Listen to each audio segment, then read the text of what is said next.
चलो आज ले चलते हैं आपको उत्तर प्रदेश के बुलंदशहर ज़िले के अंदर जिला चिकित्सालय में। हमारे साथ आज डॉक्टर साहब मौजूद हैं जो डॉक्टरों के यहाँ अध्यक्ष भी हैं। डॉक्टर साहब, आपका क्या नाम है? मैं डॉक्टर आशीष प्रकाश हूँ। मैं प्रांतीय चिकित्सा सेवा संघ शाखा बुलंदशहर का अध्यक्ष हूँ। तो डॉक्टर साहब, ये थोड़ा सा इस वक्त आपको हमारे सब दर्शक देख रहे हैं, ये थोड़ा सा ये मालूम करना था कि यहाँ पर जो परेशानियाँ हैं या जो मरीजों को परेशानी हो रही है, किस किस चीज़ की ऐसी परेशानी हो रही थी जो लोगों को आज ये देखने को मिल रहा है कि जो परेशान हैं, क्या वजह है ऐसी? देखिए, सबसे बड़ी चीज़ तो जो मैन पावर है उसकी कमी है, और उसमें भी प्राथमिकता के आधार पर अगर मैं गिनाऊं तो जो हमारे चिकित्सक वर्ग हैं उसकी सबसे ज़्यादा कमी है। और जो प्राथमिक आदमी की ज़रूरत होती है किसी मरीज की, वो है ईमोस की ज़रूरत, आकस्मिक चिकित्सा अधिकारी जो होते हैं। आकस्मिक चिकित्सा अधिकारी हमारा इमरजेंसी में बैठता है, और वो इमरजेंसी में अक्सर ऐसा होता है कि किसी भी चिकित्सा अधिकारी के ना होने के कारण जितने 4 आकस्मिक चिकित्सा अधिकारियों की इस अस्पताल को ज़रूरत है, जिसमें से एक भी आकस्मिक चिकित्सा अधिकारी मौजूद नहीं है, उनकी एब्सेंस में स्पेशलिस्ट की यहाँ ड्यूटी लगाई जाती है। और जैसे डॉक्टर साहब, एक हमारे मुहाशरे में एक ऐसा होता है कि एक गरीब तबका होता है जो सबसे ज़्यादा सरकारी अस्पताल में आता है। भाई, जिनके पास मौजूद आज की तारीख के अंदर काम और कारोबार सब हैं, वो कहीं भी अपना इलाज करा सकते हैं, लेकिन हर छोटे तबके की निगाह अस्पताल पर होती है। और वो अगर यहाँ आए और आने के बाद उनका ना हो पाए कि सबसे पहले ये देखने को मिल रहा है कि छोटी मोटी बात पे भी यहाँ से मरीज को रेफर करके आया था, ये सबसे बड़ी दिक्कत हो रही है। तो मैं आपसे ये जानने की कोशिश करूँगा कि ऐसा क्या हो कि जो हमारे शहर के अंदर ये परेशानी दूर हो। देखिए, सबसे पहले तो चिकित्सकों की पूर्ति करना जरूरी है। जैसे मैं इस अस्पताल की अगर बात करूं तो यहाँ पे आकस्मिक चिकित्सा अधिकारी प्राथमिकता के आधार पर आने चाहिए। दूसरा, हमारे यहाँ सर्जन एक भी नहीं है। सर्जन की उपस्थिति छोटे छोटे फोड़े फुंसी वगैरह के ऑपरेशन तक के लिए सर्जन की जरूरत होती है, क्योंकि हर जगह स्पेशलिस्ट की आवश्यकता है किसी भी चीरफाड़ करने के लिए। तो सर्जन की पोस्टिंग होनी चाहिए। फिजिशियंस हमारे यहाँ इस समय 3 हो गए हैं, ये बहुत बहुत धन्यवाद है सरकार का।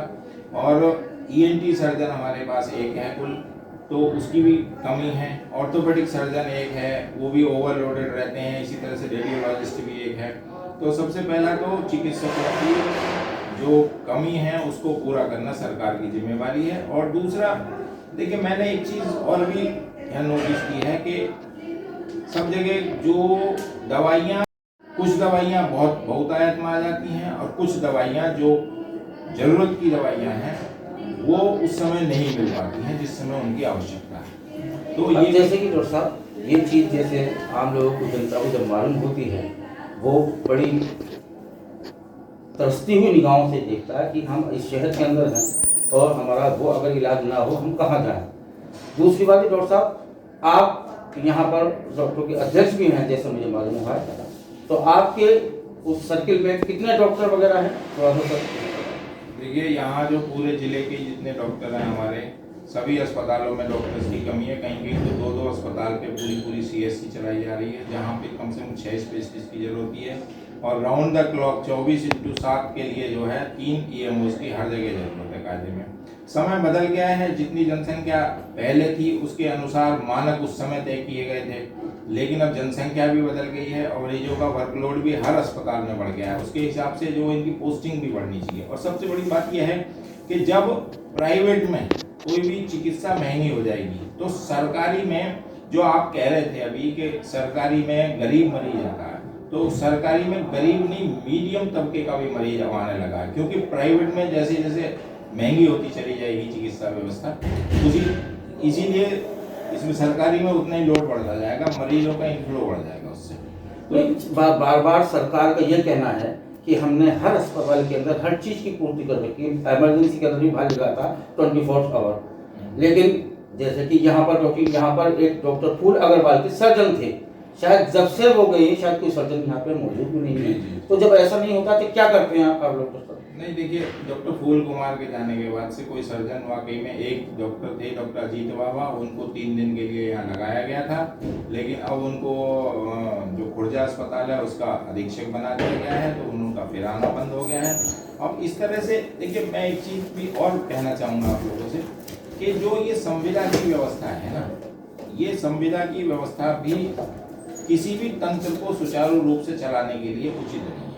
जो संविदा के जो कर्मी होते हैं, चाहे वो चिकित्सक हो या अन्य स्टाफ हो, वो उतनी जिम्मेवारी से काम नहीं करता है जितनी जिम्मेवारी से उसे करना चाहिए। ये जो परमानेंट स्टाफ है, परमानेंट चिकित्सक है, उन्हीं के द्वारा आप इस व्यवस्था में सुधार ला सकते हैं, मेरा कहना ये है। तो इसी सिलसिले में सरकार से भी ये कहना है कि ये जिला है, एक तो होता है कि छोटा कहीं हॉस्पिटल हो, लेकिन जिले के अंदर जिला स्तर पर इस तरीके से खामियां हो तो आम मरीज क्या करेगा? डॉक्टर साहब इस वक्त जी देखिए, दर्शकों से तो मैं क्या कहूँगा, यहाँ जो लोग आते हैं वो बेचारे गरीब होते हैं, निरीह प्राणी होते हैं। मैं तो उनसे यही कह सकता हूँ कि भाई थोड़ा सा धैर्य के साथ यहाँ काम निकाल लें जितना निकाल सकते हैं। बाकी व्यवस्थाओं की स्थिति मुझे बहुत ज़्यादा अच्छी नहीं लगती है अस्पतालों में। देखिए तो डॉक्टर साहब, इससे पहले आप कहाँ थे? जी, मैं इससे पहले बिजनौर में था, मैं नूरपुर में था, और यहाँ अगर मैं बुलंदशहर की बात करूँ तो इससे पहले मैं 4 साल अनूप शहर में भी रह चुका हूँ। तो वहाँ भी व्यवस्थाओं की यही हालत थी या कंडीशन हमारे बुलंदशहर की ज़्यादा खराब है? देखिए, वो कुछ 4-5 साल पुरानी बात है। वहाँ पे हम लोग 3 डॉक्टर्स थे उस समय, राउंड द क्लॉक हम लोग वहीं रहते थे, तो हमने कुछ वहाँ बेटर कर रखा था उस समय। लेकिन देखिए, खामियां तो इस आम है ना, सब जगह हैं। अगर अस्पताल में दवाई जिला अस्पताल में आएगी तो सीएचसी में भी सारी दवाई होगी, तो दवाइयाँ तो सब जगह एक सेंट्रलाइज एक जगह खरीदी जाती हैं, उसी को सब जगह सप्लाई किया जाता है।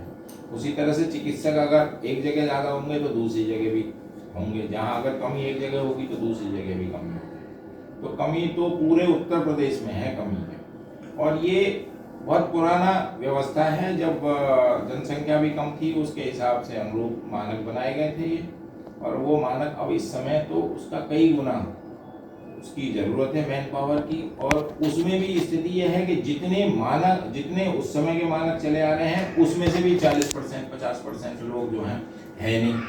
पैरामेडिकल स्टाफ की भी यही व्यवस्था है कि उनमें भी जो है 40-50% वो हैं।